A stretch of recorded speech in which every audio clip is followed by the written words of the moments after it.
ஒன்றே சொல்வார் ஒன்றே செய்வார் உள்ளத்தில் உள்ளது அமைதி. இன்பத்தில் துன்பம் துன்பத்தில் இன்பம் இறைவன் வகுத்த நியதி. ஒன்றே சொல்வார் ஒன்றே செய்வார் உள்ளத்தில் உள்ளது அமைதி.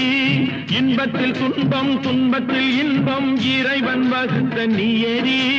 சொல்லுக்கு செய்கை பொன்னாகும் வரும் துன்பத்தில் இன்பம் பட்டாகும்.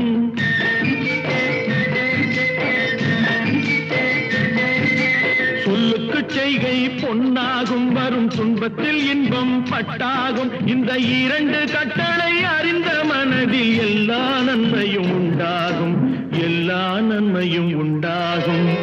ஆறு மனமே ஆறு, அந்த ஆண்டவன் கட்டளை ஆறு. ஆறு மனமே